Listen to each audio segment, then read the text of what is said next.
Hey, welcome to another episode of the Not Scrum Dumb podcast. Today we're going to be talking about what does a Scrum Master do all day? We believe there are a certain number of things that you need to have in your toolbox, and that's what we're going to go over today. I'm professional Scrum Trainer at scrum.org, Andreanna Marshall, and that is my amazing co-host. Grand Scrum Master. All right, so here's what we believe should be a part of your Scrum Master toolbox. Facilitator, teacher, mentor, uphold Scrum, take action, coach, actively do nothing, and point north. We're just going to give you a high level overview of each of these. We do have a video on facilitation right now, really discussing the sprint retrospective. So you can check that out and how to facilitate a sprint retrospective and make that better. But let's start, might as well, with that one facilitator. So, Scott, this is in your toolbox. What are you doing as a facilitator? Wow. It depends upon what stage of my Scrum team that I'm on. So if I'm just starting with the Scrum team, I'm definitely going to be wearing my facilitator hat a lot. Some of the things that I'm thinking about facilitating is facilitating the sprint planning event. I don't have to, but I'm also thinking about another two that we're going to get to.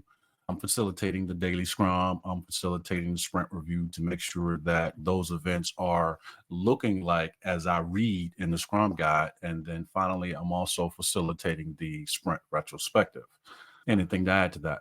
Yeah, I think facilitation sometimes does go beyond specific Scrum events. It could potentially go into helping facilitate a conversation with the product owner and the developers or stakeholders and the Scrum team. So it can go beyond the actual Scrum events, although we do have an entire course that we teach that is about facilitating for these Scrum events, but you can use all those same techniques outside of that as well. You already hinted at the next one. The next one is being a teacher. You need to know Scrum, you need to teach Scrum. You want to dive a little deeper for us? Yeah, teaching in terms of what kind of things you might be asking the question, what kind of things are we teaching? Andriana just identified. Of course, we're going to be teaching the Scrum Guide, and also we're going to add to that the Manifesto of Agile Software Development, because that's the destination we're trying to get to.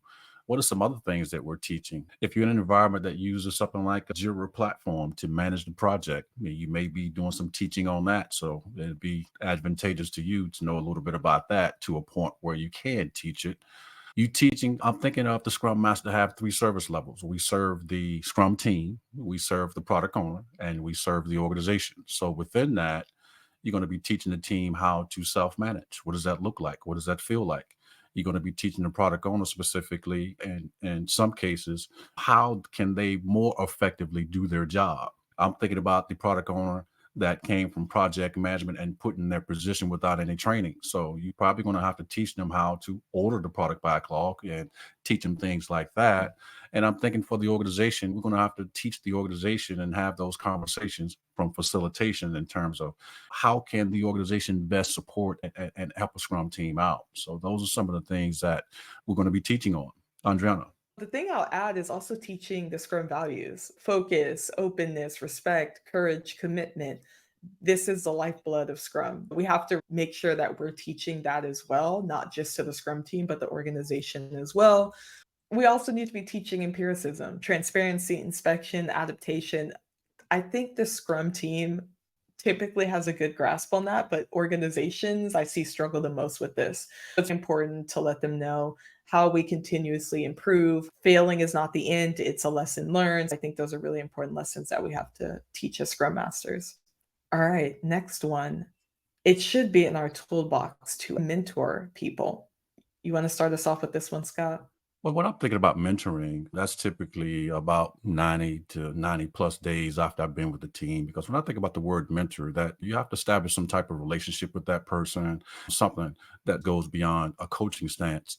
When I'm mentoring, I'm looking at maybe having a one on one with that person and asking them specific questions like, hey, what are you interested in? What are your goals? What are your objectives? And I'm trying to figure out if there's a way that I can incorporate their personal goals within what we're already doing on the team to help them up their skill sets and get them to the destination they want to get to, whether it's a job promotion, whether it's a better developer, better product owner, whoever that role is that I'm speaking to. I'm just looking for ways to mentor that person and help them get to where it is they want to go. Great examples. So, with that, I think we can go to Uphold Scrum. This is straight out the Scrum guide. It is our job as Scrum Masters to establish Scrum as defined in the Scrum Guide. We don't stop our daily Scrum. We're losing an opportunity to inspect and adapt our progress toward our sprint goal. We're losing transparency, inspection, adaptation, all the things that Scrum is built on, we're losing if we stop those. And it is on us as Scrum Masters to step in and say, no, this is what we're doing, but also give some reasons as to why we're doing and talk about what we're losing, and maybe dig a little deeper and understand, why do they want to get rid of this in the first place? Is there an opportunity to go back to the first thing in my toolbox, which is the ability to facilitate and help make an event better? Scott, do you have anything to add to this? Yes, in terms of upholding Scrum, some of the things I see in environments that I go into, for example, if I'm just starting on a new assignment, I may see they calling the daily Scrum daily stand up.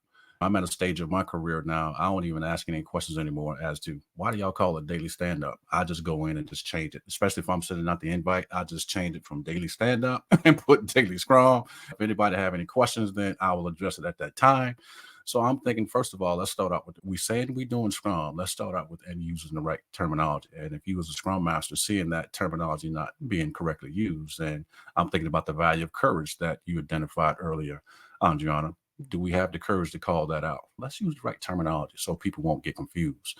In fact, I just had yesterday, the environment I'm currently in is moving towards a scaled agile framework. And I had the release trained engineer call me because I'm still using daily Scrum. And in that environment, they call it daily stand up. I was clear when I was hired that I'm not going to call daily Scrum daily stand up.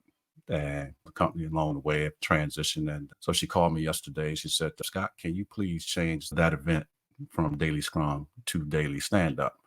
I said, sure, I can do that. But when I do that, I'm going to be putting in my resignation. So do you really want me to do that? Because I'm not going to disrespect the Scrum guide. Isn't that upholding Scrum, ladies and gentlemen? I believe so. Your Well, thoughts? someone might be wondering, why does that matter? We do the same thing. You want to explain why that matters, Scott? Well, it matters because you and I, Adriana, we are ambassadors of the Scrum Guide. We are protectors of the Scrum Guide. I'm thinking about my sister who was a preacher of the Holy Bible. The Holy Bible is her single source of truth that when she goes speak to people on Sunday morning. As a Scrum Master, our single source of truth is the Scrum Guide. So let's use that as it is. And for all of my teams, when I use the Scrum Guide, I get to the destination called Agile. When I do not use the Scrum Guide as laid out, I typically don't get there. And I see a lot of other Scrum Masters that don't get there. So those are some of the reasons why I'm pretty passionate about that. The other thing I wanted to mention that a lot of people don't really talk about is not every team member can stand up. So think about how you're treating people that may have a disability and so forth, using the proper terminology and respecting other people, another Scrum values. All right, so we can go on to take action. This one is encompassing a lot of different things. I'll start with the fact that it is also encompassing removing impediments. It is on us as the Scrum Master to remove impediments. There's no ambiguity on that. If the Scrum team can't resolve it themselves, it is absolutely on us to take action and make sure that we're removing that impediment. We should have an extremely low tolerance. We shouldn't let this go on, linger on. This is not a moment to teach the team how to be self-managing. This is a moment to remove the impediment. This is your job as a Scrum Master. What else do you think is a part of Take Action, Scott? Yes, I like what you said. You hit on everything that I was thinking, but I want to add an example to what you're saying in terms of you identified that an impediment is something that the Scrum team can't remove themselves. Okay, let's take action on that. And I just had this situation yesterday at one of my companies that I work for, that a developer came to Daily Scrum and we talked and he said, hey, Scott, I still haven't gotten access to Jenkins yet. He's a developer, so he's trying to get access to all the things he need to be a productive contributor on the team.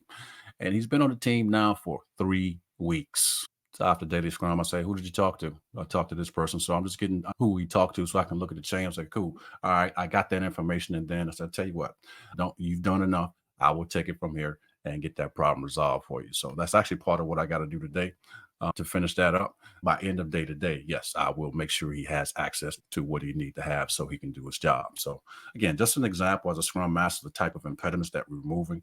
That particular developer is new. Think about the experience for a new employee coming on your team. That's definitely something I'm going to be addressing, talking about in the retrospective, even going even deeper. I'm going to fix it in the short term. I'm also going to talk about it in the retrospective. Hey, how can we create a better experience for a new team member coming on our team? Who do we need to talk to? Who do we need to get in the same room and talk about, hey, why is this process taking so long? Where's the ball dropping there? What do we need to fix here? There's something wrong. It should not take three weeks for a person to get access to do their job. What do we need to figure out here? Those are some of the ways that I'm planning on looking at that issue, and we get to the bottom of it. 3 weeks is wild to not have access to do your job. The other thing I will add to this is people are in harm's way. People are in some kind of danger, being harassed at work. That's not something that we self-manage around. That's something we take action and we get the right people involved. That's another one. A little extreme, but unfortunately it does happen. All right, so the next one, we already talked about mentoring. So let's talk about coaching. Scott, you already explained mentoring.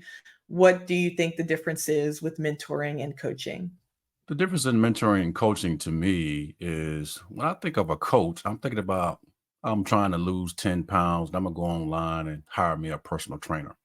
That person doesn't necessarily have to have a personal connection with me. They just doing a job to help me get to my destination. So when I think about a mentor, I'm thinking of maybe an aunt, uncle, somebody within the company who I look up to trying to get advice, or I'm just looking at that leader type of position that really cares about me and me getting to my ultimate destination, even though coaching may be an element of it. When I think about coaching, is an element of it is asking questions. But when you think about coaching, if you're looking at the actual profession of coaching, it's more than just asking questions. In fact, thinking about the profession itself, when you ask that question, you have to also ask for permission for you to do the coaching. For example, may I give you some advice on this? That's the question from a coaching stance. Now, what if that person says no? That person says no, there's no coaching opportunity because they did not accept your invitation. Typically, as a mentor, you don't ask for an invitation because that person is seeking out some type of something that you have that they want. So it's just a different exchange there. And that's just some of the ways I look at it. Andreanna, your thoughts? I think you described it perfectly. And so we can go on to actively doing nothing, which is very different, probably a new term to a lot of people.